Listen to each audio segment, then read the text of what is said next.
आप सभी का दिन शुभ हो। आज हम देखेंगे कि स्टार डेल्टा स्टार्टर का उद्देश्य क्या है और 3 फेज इंडक्शन मोटर को चालू करने के लिए इसकी आवश्यकता क्यों है।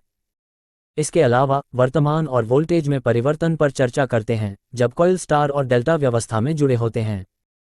हमें यह जानने की जरूरत है कि सबस्टेशनों पर ट्रांसफॉर्मर 11,000 से 33,000 तक के वोल्टेज के साथ 3 चरण 3 तार उच्च तनाव शक्ति प्राप्त करते हैं। औद्योगिक उपयोग के लिए आवश्यक 3 चरण 4 तार प्रणाली प्रदान करने के लिए ट्रांसफॉर्मर उच्च वोल्टेज को 400 वोल्ट तक कम कर देता है। इसके अलावा यह घरेलू उपयोग के लिए आवश्यक single phase 230 volt 2 wire line प्रदान करता है। आमतौर पर यूरोप, अफ्रीका, ऑस्ट्रेलिया और अधिकांश एशियाई देशों में 230 वोल्ट एकल चरण की आपूर्ति का उपयोग किया जाता है। 110 से 120 वोल्ट एकल चरण की आपूर्ति संयुक्त राज्य अमेरिका सहित उत्तरी अमेरिका में और जापान सहित दक्षिण अमेरिका और एशिया के कुछ और देशों में उपयोग की जाती है। ट्रांसफॉर्मर के अंदर द्वितीयक वाइंडिंग एक स्टार टाइप 1 होनी चाहिए क्योंकि घरेलू उपयोग के लिए तटस्थ तार की आवश्यकता होती है। एकल चरण की आपूर्ति प्रदान करने के लिए तटस्थ रेखा की आवश्यकता होती है और 3 चरण की आपूर्ति के लिए भी, जहां असंतुलित भार धाराओं को बेअसर करने की आवश्यकता होती है। स्टार वाइंडिंग के 3 सिरों को आपस में जोड़कर और इसे न्यूट्रल ग्राउंडिंग रेसिस्टर के साथ ग्राउंड करके न्यूट्रल लाइन प्रदान की जाती है। लाइनों के शॉर्ट सर्किटिंग के दौरान और इस तरह सर्किट से जुड़े उपकरणों की सुरक्षा के लिए न्यूट्रल लाइन कट को सुरक्षित सीमा तक कम करने के लिए यहां रेसिस्टर प्रदान किया जाता है। आरेख पर या सर्किट में स्टार कनेक्शन को चित्रित करते समय यह दिखाया गया है कि 3 चरण रेखाएं 120 डिग्री अलग हैं। लेकिन यह जानने की जरूरत है कि एक डेल्टा कनेक्शन में भी वही 3 लाइनें जुड़ी होती हैं और इन लाइनों में वोल्टेज भी एक दूसरे से 120 डिग्री की दूरी पर चलता है। अब ट्रांसफॉर्मर से प्राप्त 4 तार 3 चरण कनेक्शन पर विचार करें या स्टैंडबाई जनरेटर से। तुलना के लिए यहां एक स्टार कनेक्टेड वाइंडिंग और एक डेल्टा कनेक्टेड वाइंडिंग प्रदान की गई है। स्टार और डेल्टा कनेक्शन पर वोल्टेज के व्यवहार को देखने के लिए पहले लाल और नीली रेखाओं पर विचार करें। आप देखेंगे कि 2 लाइनों के बीच हमेशा 400 वोल्ट का वोल्टेज होना चाहिए। डेल्टा कनेक्शन में लाल और नीली रेखाओं के 2 चिन्हित बिंदुओं के बीच केवल एक फेज वाइंडिंग प्रदान की जाती है। तो दिखाए गए फेज वाइंडिंग के सिरों के बीच भी वोल्टेज में 400 वोल्ट का अंतर होना चाहिए। इसलिए हम कॉइल वोल्टेज लाइन वोल्टेज के बराबर ले सकते हैं और डेल्टा कनेक्शन में यह 400 वोल्ट है।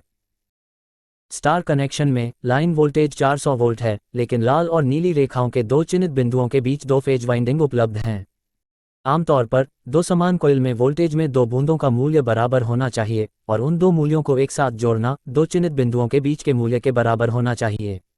यदि वह नियम यहां लागू होता है तो चरण वोल्टेज 200 वोल्ट होना चाहिए क्योंकि यहां कुल वोल्टेज ड्रॉप 400 वोल्ट है। लेकिन यह नियम वोल्टेज पर लागू किया जा सकता है जब वे एक ही चरण में चलते हैं। चरणों में कोई अंतर नहीं होना चाहिए और वोल्टेज के बीच का चरण कोण 0 होना चाहिए। यहां हम जानते हैं इन दोनों कुंडलियों के बीच 120 डिग्री के कोण का अंतर है। इसलिए 400 वोल्ट को 2 से विभाजित करने के बजाय हम इसे 1.732 से विभाजित करते हैं, जो कि 3 के वर्गमूल का मान है, और फेज वाइंडिंग के लिए हमें जो मूल्य मिलता है वह 230 वोल्ट है। 2 चरण के वोल्टेज को एक वेक्टर आरेख के साथ जोड़ा जाना चाहिए और 3 का वर्गमूल 2 वोल्टेज के बीच 120 डिग्री चरण कोण अंतर के कारण क्रिया में आता है। आइए देखें कि इंडक्शन मोटर वाइंडिंग्स की व्यवस्था कैसे की जाती है। वाइंडिंग के 3 सेटों में से एक सेट रेड लाइन से जुड़ा हुआ दिखाया गया है। जब अन्य 2 सेट भी मोटर में जोड़े जाते हैं तो परिणामी घूर्णन चुंबकीय क्षेत्र मोटर के रोटर को घुमाएगा। आइए देखें साइनसोइडल पथ में वोल्टेज साइन लहर कैसे चलती है। अधिकतम मान 90 डिग्री पर प्राप्त किया जाता है और न्यूनतम मान 270 डिग्री पर होता है। जब सभी 3 वोल्टेज वक्रों पर विचार करें तो पीले और नीले रंग के चरण शुरू होते हैं, लाल रेखा शुरू होने के बाद 120 डिग्री और 240 डिग्री। सभी वोल्टेज चलते हैं, उनकी दूरी 120 डिग्री अलग रखते हैं। जब नीला चरण 0 वोल्टेज मान तक पहुंचता है तो पीली रेखा वोल्टेज एक सकारात्मक मान के साथ होती है और लाल रेखा वोल्टेज भी समान मान के साथ होती है, लेकिन नकारात्मक पक्ष पर। यह दर्शाता है कि यहां ग्राफ पर किसी भी बिंदु पर कुल परिणामी वोल्टेज 0 मान के साथ है। संतुलित भार की स्थिति में इन चरणों में बहने वाली धारा का सदिश योग भी 0 हो जाता है। आइए अब स्टार कनेक्शन पर करंट का व्यवहार देखें।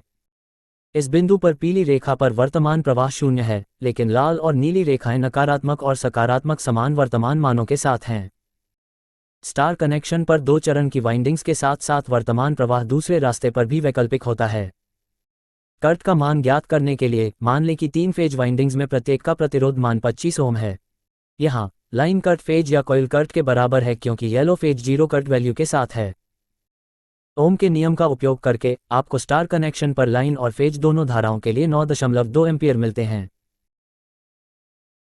डेल्टा कनेक्शन पर उस स्थिति को माना जाता है जब पीली रेखा पर धारा का प्रवाह यहां भी शून्य होता है।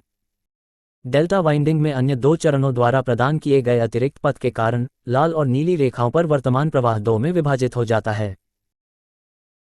चूंकि लाल और नीली रेखा धाराएं समान और विपरीत होती हैं, यह इसी तरह विपरीत दिशा में भी वैकल्पिक होती है। यहां वर्तमान मूल्य का पता लगाने के लिए हम 25 ओम के समान प्रतिरोध मान मानते हैं, 3 चरण वाइंडिंग पर हैं। ओम के नियम का उपयोग करके हमें कॉइल कट या फेस कट के लिए 16 एम्पीयर मिलते हैं। अन्य दो चरणों द्वारा प्रदान किए गए वैकल्पिक पथ का भी वर्तमान प्रवाह के समान 16 एम्पीयर का मान है।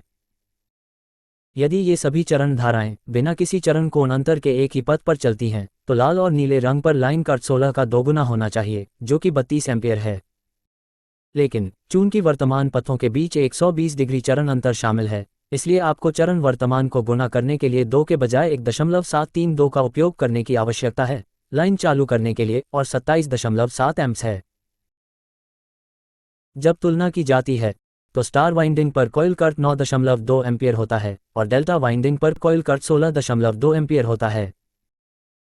जब लाइन कट में आते हैं तो स्टार वाइंडिंग लाइन में समान 9.2 एम्प कट होता है, लेकिन डेल्टा वाइंडिंग में इसका लगभग 3 गुना होता है, इसकी लाइन पर 27.7 एम्प्स होता है। यदि आप डेल्टा कनेक्शन के साथ एक इंडक्शन मोटर शुरू करते हैं तो इसकी लाइनों पर प्रारंभिक उच्च धारा आकर्षित होती है और प्रारंभिक उच्च वोल्टेज में उतार चढ़ाव सिस्टम में अन्य संवेदनशील विद्युत उपकरण को नुकसान पहुंचा सकता है। यदि शुरू में मोटर को स्टार कनेक्शन दिया जाता है जब तक कि मोटर कुछ सेकंड के भीतर अपनी पूर्ण गति का 80% तक नहीं पहुंच जाती है, तब तक मोटर कम वोल्टेज, कम कट और कम टॉर्क के साथ शुरू हो जाएगी। मोटर के लगभग पूर्ण गति प्राप्त करने के बाद डेल्टा कनेक्शन में परिवर्तन विद्युत प्रणाली को प्रभावित नहीं करेगा और इससे जुड़े किसी भी अन्य उपकरण द्वारा। आशा है कि अब आपको स्टार डेल्टा स्टार्टर के बारे में बहुत कुछ मिल गया होगा। अगर यह वीडियो उपयोगी है तो कृपया चैनल को सब्सक्राइब करें। देखने के लिए धन्यवाद।